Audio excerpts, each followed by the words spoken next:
Ay, magandang araw po sa ating lahat. Ito po, nako, may bago na naman tayong balita. Mukha yata yung kampo nila Marcoleta at ang Duterte Black. No, nako, mukhang yata si Cayetano, gagawin SP. Patay na. Isang boto lang daw ang kailangan. Papapatalsik na. Itong si Itbulaga. Nako, isang boto lang Itbulaga ka ngayon. Di ba? Oh, ngayon, babawi naman sila siguro ngayon. Kasi alam mo, sir, okay naman sana maging SP ka, wala nang problema eh. Magaling ka naman dati, sinabi mo yan. Ikaw may sabi niyan. Di ba? Mahusay ka naman. Nagkaedad ka sa Senado. Di ba? Kitang-kita namin yan. Ngayon, walang problema yan. Kung ikaw ay hindi namin nararamdaman na may iba kang layunin dun sa pagiging SP mo. Oo, nakikita rin namin ang layunin mo para sa lahat, para sa maging pantay at transparency. Nga lang, hindi namin nakikita yun sa'yo. Hindi namin palang di makita at hindi namin maramdaman. Di ba? Yun lang po ang ibig sabihin nun, sir. Ngayon, eto mga talk, sabi niya ni Ping, huwag ka mano dyan. Eto si Ping kasi medyo relaxan talaga eh. May kita nyo naman kahit sa naman session eh. Ano to eh, kahit papaano, hindi naman siya ganun ka-agresibo. Nakaraan lang, nagkasagutan sila ni Lacson sa ni Marcoleta. Yun isang kakaunting mga pagkakamali lang. Di ba? Sagutan lang yon bilang isang siguro, bilang isang parehas may edad. Nagkasagutan sila. Ngayon, ito nga naman si Bulaga, hindi na sagutan ang gusto eh. Ang gusto, bakbakan eh. Yung mama, si Senator Marcoleta, sanay sa bakbakan. Ikaw, si Senator Itbulaga, naandun ka pa lang po sa Itbulaga, si Senator Marcoleta, nakikipagdigma na. Di ba? Matagal na rin po kayong senador. Pero, dyan lang po kayo. Nakikipagdigma na po. Kumbaga sa gera po, kayo po, ano lang po kayo, kumbaga, dyan lang kayo, nasa prosinto lang po kayo. Yung mga nasa digmaan, isinusugod lagi. Yung po si Senator Marcoleta. No? May mga taktika yan na akala nyo, hindi effective. Ha? Hindi nagsisimula. Nandoon na sa rukrukan ng highlights. Nandoon na po. Bigla itong pinalitan. Boom! Obvious naman ba't pinalitan? Diba? Ito pa. May lumalabas ngayon, sabi ni Senator Ping Lacson, na isang video footage. Hindi umano sa Senate daw. May pumasok. August 19 daw sinasabi niya. Parang yung investigasyon ngayon, kung napapansin nyo, hindi na patungo doon sa mga sangkot. Naintindihan nyo? Patungo lang doon sa mga bagman. Di ba sasabi yan sila? Yung DE, District Engineer Henry, saka si District Engineer ata na si Bryce, doon na napupunta po. Hindi na po napupunta sa totoong dahilan kung bakit tayo nagsimula ng investigasyon sa flood control. Ano ba ang pinakalayunin ng flood control to? Balikan nyo nakaraan? Hindi. Imbestigahan nyo nakaraan. Iba kasi yung balikan nyo nakaraan sa imbestigahan nyo nakaraan. Diba? Ang magandang mangyari, imbestigahan lahat. Diba? Pero unahin muna itong kasalukuyan. No, ito, pakinggan nyo po ito na si Sena. Alam mo, sinasabi ko na sa'yo, Itbulaga. Napakasarap sa lahat yung nagpapakumbaba. No, bakit? Hindi mo kayang anihin. Kahit nagtanim ka pa ng sarili mong respeto, hindi ka aani ng respeto sa amin. Bakit ka mo? Kasi hindi naman, ano naman yan hindi hinihingi yan kasi sa'yo kasi yung paraan mo, parang nangihingi ka eh. Ito kami, ganito kami, magaling kami. Obvious naman eh. Pag si Tambonjing na ang usapan, si Dracula na, nalilihis ang usapan. Di ba? Ito, painggan nyo. Okay. There's no such thing as a rule na dapat abogado yun. Yung abogado ko nga, hindi ka naman magaling mag-imbestiga. Di ba? So, useless. Hindi naman kayo abogado kasi. Ang abogado kasi, bago magsalita, nag-iisip. Itong mga ito, nagsasalita, hindi nag-iisip. Totoo yun. Hindi nag-iisip. Yan ang pinagkaiba ng abogado, sir. Kumbaga sa isang player ng basketball, marunong ka mag-basketball, pero hindi ka naman talaga player. Iba yung player, may sariling diet yon. Parang boxing, halimbawa, amateur boxing ka, nagbo-boxing ka rin. Pero iba yung professional boxer. Di ba? Ikaw nagbo-boxing-boxingan ka lang. Yung professional boxer, may disiplina yon. Matulog, kumain, lahat may disiplina sa lahat ng bagay yon. Na pinag-iisipan niya lahat ng hakbang niya, lahat ng gagawin niya kasi nga yun ang puhunan niya. Diba? Ganito ang lawyer, sir. Ito si Itbulaga, sir. Ito napapansin natin kay Itbulaga, no? Isama mo na rin itong si Ping.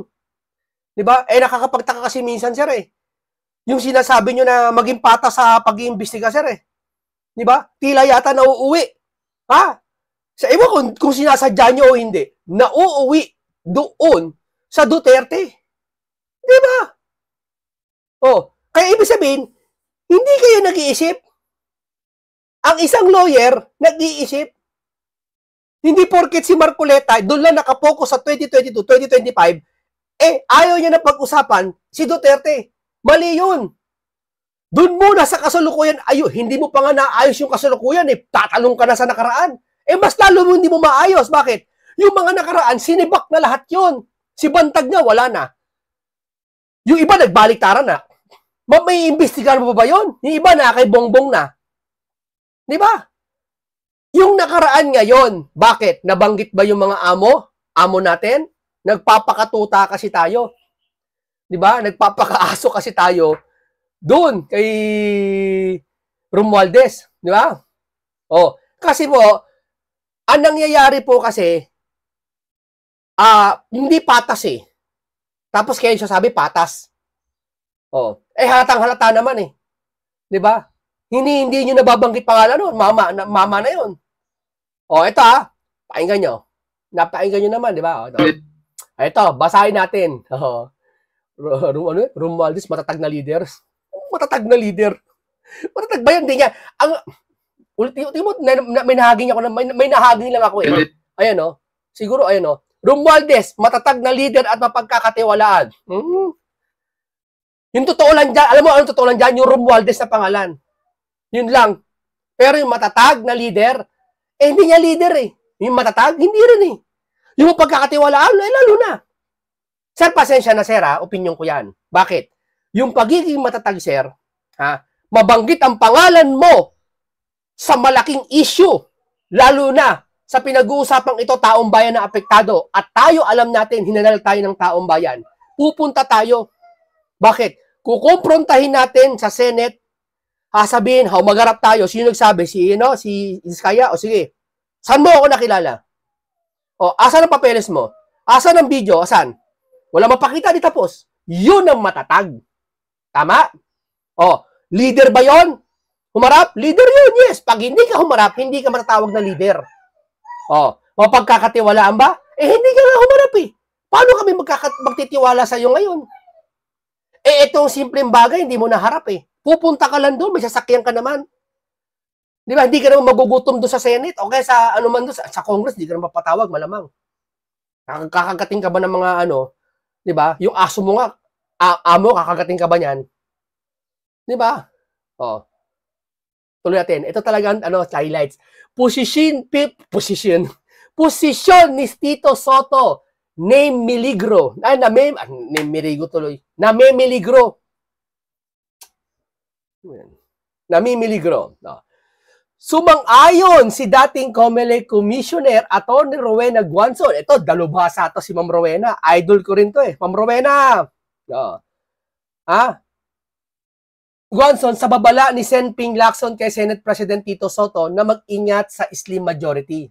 Diba, 9 niya lang sila, 15 sila. Ganito. Nagbabala kasi si Senator Ping Lacson na uma-attitude itong si Itbulaga na dahan-dahan ka lang kasi masyadong manipis ang 15 sa 9. Diba? Ibig sabihin, isa lang bumaliktad dyan, dalawa, yari ka na, sunuran na yan. Lalo ngayon, mag-i-election ulit, 2 taon na mahigit na lang, si Sara Duterte. Nakikiramdam na yung mga yan. Medyo yata yung tabas ng pananalita nyo po itong mga, hindi ng mga nakaraan Lagi-lagi Lagi nyo pinapasaringan lahat ng mga blue ribbon. Dahan-dahan mo kayo. Diba? Ito. Tama si Senator Lacson na paalalahanan si Senate President Sotto sa mga bagay-bagay dahil sa slim majority. Ipinunto ni Guanzon na si Senator Alan Peter Cayetano, kasalukuyang minority leader, ay may husay at karanasan para maging Senate President. Yari ka. Mas mahusay sa ito. Saka mas matalino to. Yung deduction nito, pinakikinggan ng lahat. Konti lang basher. Pero yung sa inyo po, marami pong galit. Totoo lang po. Magbasa rin po kayo ng comment sa lahat ng social media. No? Kasi baka dyan lang kayo sa Facebook nyo eh. Sa lahat po. No, may mga tao naman kayo, pabasa nyo. Giniit niya dapat tandaan na noong 2016, symbolic ang pagpili kay Senator Coco Pimentel bilang SP dahil parehong Mindanaoan sila na dating Pangulong Rodrigo Duterte at Speaker Pantaleon Alvarez. First times in history, Mindanaoan ay naging President Digong, Senate President Coco at Speaker Alvarez.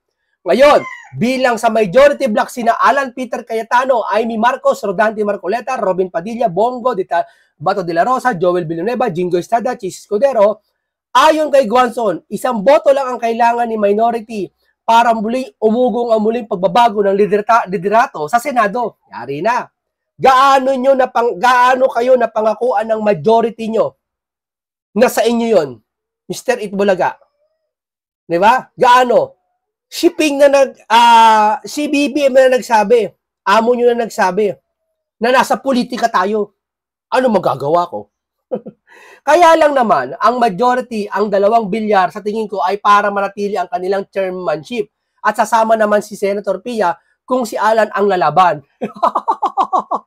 Siyempre kapatid yun eh. SP, ikaw ba naman? Wala naman kayong paghidwaan. Kung may away kayo, noon pa yun, bata-bata pa kayo siguro, sa bahay pa kayo magkasama. Ni Cayetano, kapatid niya. Sa tatakbong Senate, hindi mo boboto, kapatid? Nako, susunuran yan. Kunwaring ito, muling mauga ang Senado sa panibagong leadership, change at uukit ang kasaysayan ng pinakamaikling termino sa kasaysayan ng Senado. Yari ka ngayon. Yari ka, maiitbulaga ka ngayon. Kasi masyado ho kayo nagmamataas na ho. Napansin ho namin yun. Doon pa lang ho sa, uupo kayo, napansin na namin eh. Diba? Ngayon, napapansin din ng taong bayan. Hindi kami Sa taong bayan kami napapansin. Ika nga, yung pulso ng taong bayan, napapansin namin. Ano napapansin namin lahat? Iisa kami. Iisa kami ng pandinig. Iisa kasi ang kumakanta eh. Sintonado eh. Ito, patungo yung direksyon dun sa Duterte. Maging congressman, maging sa inyo. Pangalawa, napagtatakpan si Tambonjing, saka si Dracula, ni hindi man lang ipatawag. Doon kami nasasaktan sa bagay na yon. Kasi bakit? Yung tao nagsasabi ng transparency at patas dapat at neutral, siya yung hindi nagpapatupad nun. Diba? Kayo po yon, Mr. Itbulaga.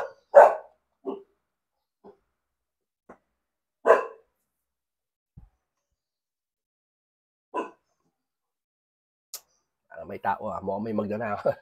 Lagi na lang may magnanakaw dito sa lugar namin eh. Ganito. Ito. Kasi ganito nakapagtataka niyan eh. Ito muna. Ni Senador Ping Lacson ang CCTV footage ng pagpunta sa Senado ng kinatawan ng isang construction company para ipadala umano ang kickback sa isang senador. Iimbestigahan nito ng Blue Ribbon Committee at nakatutok si Ian Cruz. Nalilito na. Ang dami na, may kickback na. Labas nyo. Binibitin nyo tao eh. Ano oras na Magdi-December na Wala na. Ano na naman ang session nito? Reset na naman, break na naman, wala na. Diba? Ang gagawin nyo sa investigasyon na yan, parang kay Sara. Diba? Kasi bawian eh. Nangyari kay Sara, na-delay. Bakit? I-delay nyo rin.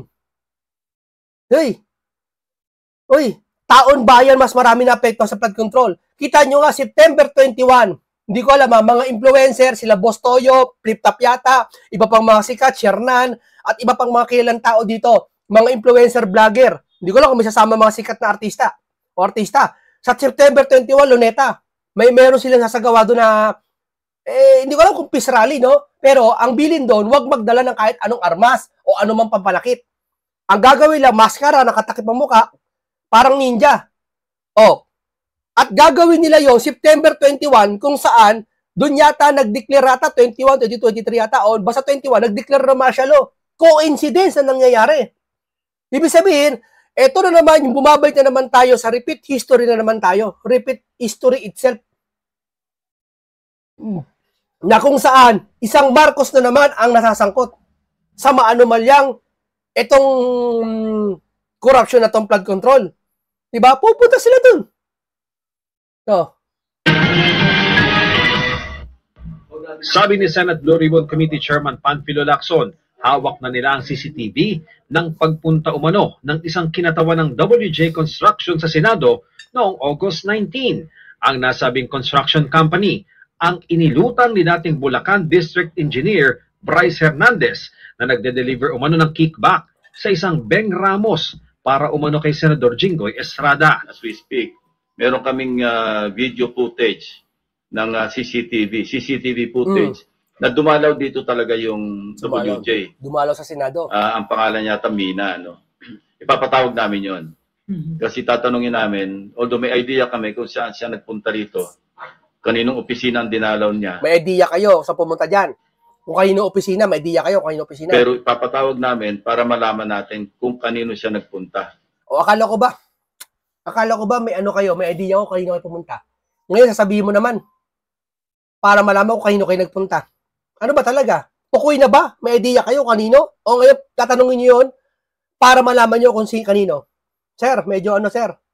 Kaninong office at sino yung kinausap niya para maliwanag whether or not staff ng Blue Ribbon yung pinuntahan. Tamo, Blue Ribbon na naman pinag-aano.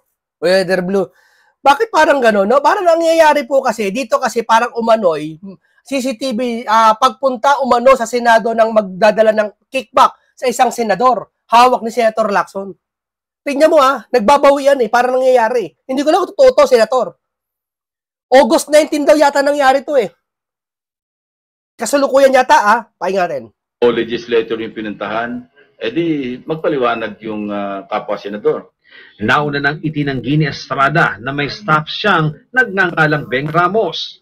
Pero may kapangalan daw ito na staff ng Blue Ribbon Committee. Dahil dito, sinabi ni Lacson, kailangan ng internal cleansing ng Blue Ribbon. Inilipat na raw ang nasabing casual employee. Internal cleansing sa Blue Ribbon. Ibig sabihin, may madumi sa Blue Ribbon. Tatamaan na naman to si Marcoleta. Si Senator Rodante Marcoleta. Bakit? Siya chairman nito So, ibig sabihin, kapabayaan ba yun? Hindi kapabayaan yun. Bakit? Kung meron man madumi sa Blue Ribbon, hindi si Senator Marcoleta yon. At hindi pananagutan ni Senator Marcoleta yon na magiging madumi doon. Bakit? Kasi simula pa lang na investigasyon Busy pa si Senator Marcoleta sa investigasyon. Bakit? Tututukan yun Kasi ang Pangulo, mismo Pangulo nga, dumadalo sa site Isabi, yung Pangulo na, kumikilos na yun para dumalaw doon sa site. Yung pa kayang dapat senador, dapat kimilos na. Ato pa, iba ba ni Marcoleta kung klisi? Tinanggal nyo kagad. Di ba? Sa isang departamento, ani Lacson. Inimbestigahan siya actually ngayon. Meron siyang parang explanation at napag-explain siya ng legal. Wala pa akong update. Pero yun ang huling usap namin ni Secretary General, Secretary Bantu. For humanitarian reasons, sabi ko, medyo dahan-dahan din tayo. Ang aligasyon ni Hernandez, 355 million pesos ang dinownload na proyekto ni Estrada sa Bulacan. Nang tanongin noon si Estrada ukol dito. Wala kayong tatandaan na paano. I don't know. Sa dami ng mga mayors, mga governors, mga konsehal na humihingi sa akin ng mga project, lahat pinaubaya ko na lang. Ito pag ikaw senador o congressman, katulad ni Senator Dante Marcoleta ngayon, yung napunta ako lagi sa Quezon City, sa kanyang opisina, si Kong Dante Marcoleta, nakita ko siya, makakamayan mo siya, minuto lang Makakausap mo siya, minuto lang Bakit? Sa sobrang dami napunta doon sa kanya ng mga mayor, iba't ibang lugar, kasi tatakbo ka siyang senador Yung iba naman, mga barangay, kasi niya sagip party siya Diba? May kinalaman sa mga barangay, mga pagtulong sa mga tent, sa mga klinik-klinik na maliit dyan, mga bakod-bakod, sagip party list si Senator Marcoleta Yung pumunta ako doon, napakadami niyang appointment. Kung sino-sino nagpapapicture sa kanya, kamay sa kanya, iba nagbibigay pa ng malaking regalo, box, hindi ko alam kung ano yun. Siyempre, regalo yun Di ba? Ngayon, ganito rin to, lalo na si Senator Jinggoy. Hindi ko sa pitatanggol to Kukuha lang tayo ng mga idea. Pero, kung iimbestigahan pa rin. Papayag naman siya eh. Ayan niya, humaharap sa atin. Oh. Jinggoy Estrada, senator, humaharap. Pero yung isa dyan, si Bonjing, yung isa congressman lang, hindi pa humaharap. Oh, ano ibig sabihin nun? Eto nga, humaharap sila. Oh. Oh. Tapos may stop daw sa senador na nakita CCTV. I-reviewin. O, eto na. Eto nga si Jinggoy. Maraming pupunta dyan. Nagpapalitrato, hindi lang sa kanila, kay Rapi Tulfo. Ang dami. Hindi na matandaan. Tama si BBM eh. Diba? Tumama rin kahit papano. Eto, sinasabi niya, marami pa picture. Maaring naging kaibigan niya. Ako nga eh. Biruin mo 2 years ko naging kaibigan yon. 2 years magkakasama kami araw-araw. Hindi naman 2 years. Siguro mga ano lang. 1 and 4 months, 6 months. Ganon. Kasi, ano pa ako nun eh. Yung tambay pa ako nun. 2 years After, ilan ba? 15 years. Tagal na. Nagkita kami sa palengke nung, hindi ko kababata, yung naging kaibigan ko ng ganung taon. Hindi ko nakilala. Sino ba to? Ay, parang basta na. Okay lang. Namayan ko. Kasi sa dami ko naking kasama eh. Nakakasama ko siya. Hindi naman madalas. Pero 1 year, 1.5 kami nagkakasama. Hindi kami madalas, pero nagkakasama kami. Pagtambayan lang sa gabi. Uso pa yung mga sugal. Sa kalsada. Yung pusoy-pusoy, sa katong-its. Nagkakasama kayo pag gabi lang. Pag uwi ko sa bahay, lumipas na ng 2 linggo, hindi ko matandaan yung lalaki niyo. Sino ba yun? Sino ba yun? Tapos yung nakita ko ulit siya sa palengke. Tapos, natandaan, ano siya hindi siya nagpakilala siya na, yung dating biglang gumano sa utak ko, ay, oo nga pala, ito yun. Ito yun, si Brian. Isipin mo ako lang yun, Hindi naman ako busy nung tambay lang, Hindi sa malilimutin ako. May ganun talaga. Ganto rin to mga to. Di ba? Tapusin natin. Binibigay ko lang sa mga staff ko para sila nang magbigay sa mga mayors. Ang 355 million pesos na halaga ng proyekto na isiningit sa 2025 national budget para sa Bulacan, natukoy na raw nila Lacson. Pinacheck ko agad sa General Appropriations Act kung meron bang insertion na nagkakahalaga ng 355 million pesos na intended para sa Bulacan. And we found one. Meron talaga insertion na wala sa House version, pero lumabas ito do sa after BICAM.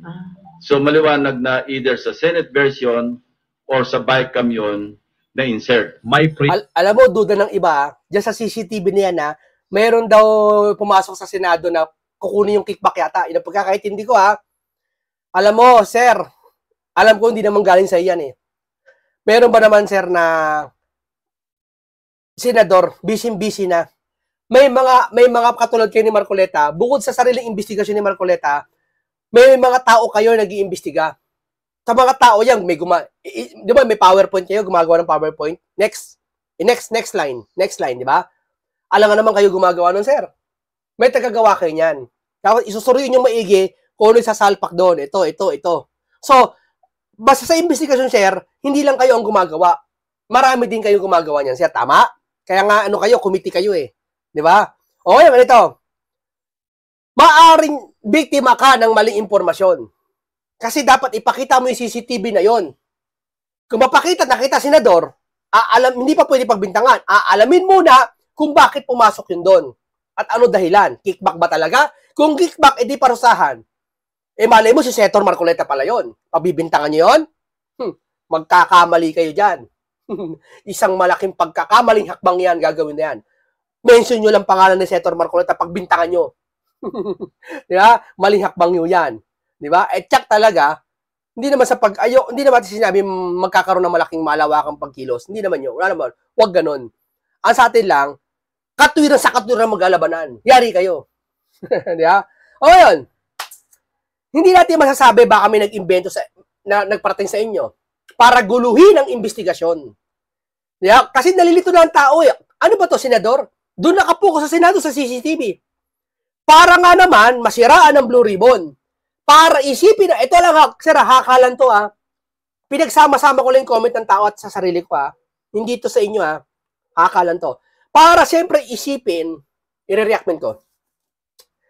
Siraan mo yung ano, sabihin mo may CCTV. Ito tulad ng dati, hindi totoo to akin lang to painggan nyo lang ako. Uy, pre, sa Senado pala may CCTV dun Nakita daw may sa senador, may kickback, ipapano. O paano gagawin? Ganito gawin mo, gawa tayong istorya. Bakit? Para guluhin yung Blue Ribbon. Bakit guguluhin natin yung Blue Ribbon? Hindi naman nakaupo na si Senator Marcoleta. Si Piña nakaupo. Sa Senate naman, si Soto na. Kaya wala na silang pakialam. Hindi, ganito yan. Kasi yung Diskaya, under nila, investigation, nila Blue Ribbon Committee na si Rodante Marcoleta. Ano ba na meron kay Diskaya? Wala nga protection yun, hayaan mo na yun. Hindi. Umamin si Diskaya na si Bonjing at si Dracula. Ay, oo nga no. Paano gagawin?